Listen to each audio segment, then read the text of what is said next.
My name's David Rolfe and I work for Volt, and I'm here at the OpenStack conference in Boston. OpenStack has come in for quite a lot of flack recently. There's saying it's not going to work, it's too complicated, it's too this, it's too that.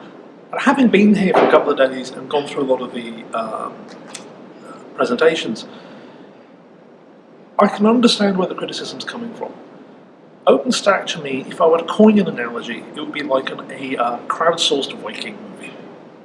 Everybody understands the concept of Vikings. Men in hats, with horns, big longbows, swords fighting things on fire. But the problem is that so many people have contributed to this, and there are so many memes running around. We now have a Viking film noir murder subplot, Vikings versus zombies. There is a musical number at the start. People are justifiably saying this is way too complicated, it doesn't make any sense anymore. But to do that is to miss the essence of what's going on here. For decades, the really big hardware and software users, the telco companies in the Fortune 500s, were buying very large, complicated systems that had incredibly detailed and precise configurations, where literally every SKU was specified in a bill of materials, hand-assembled by highly paid experts in a building, and then because they needed to spec it out years in advance, it wouldn't be running at full capacity initially. And because there's layers of management involved and inherent conservatism and fear of what would happen if they ran out of capacity, by the time all that happened, it was perfectly normal for systems to be running at maybe 10% of their rated capacity. And the other 90% is paid for and licensed both at a hardware and a software level. So it's not surprising that the people with the big pockets and the big budgets and the big bills said, we need a solution to this, and the solution is going to be virtualization.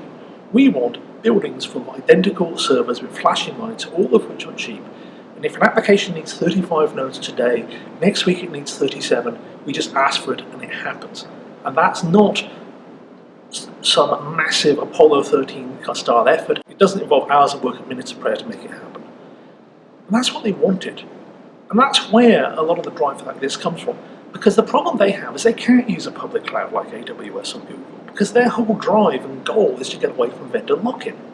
So it has to be a cloud they own. When it comes to a public cloud, there aren't many choices out there other than OpenStack. At the conference, I'm seeing two kinds of presentations. There is the additional functionality and layering, where people go on about how they can do ever more convoluted and baffling, to be blunt, configuration and changes and all these weird side projects. And then you go and speak to the 5G people, who go into detail about how in order to get performance, they could triple performance by optimizing the application, which means going in at the lower levels of the operating system and saying, I need to do this, I need to do that. It's implicitly saying that the physical hardware is going to be dedicated to one and only one usage. The future is probably going to be bare metal projects like Ironic and other core uses, and we're already seeing that some of the big telco operators who are ahead of the curve on this stuff are adopting OpenStack, but the bits they like.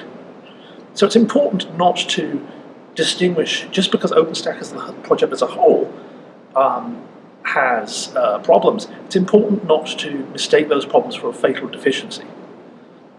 As for where Volt fits into this, we run really well in clouds of cheap generic hardware. We were built from the ground up to work in this kind of environment. So long term, regardless of who's providing the operating system or who's providing the cloud, we're going to thrive. But right now, our focus is on understanding OpenStack users' concerns, and making sure our software runs really well in it.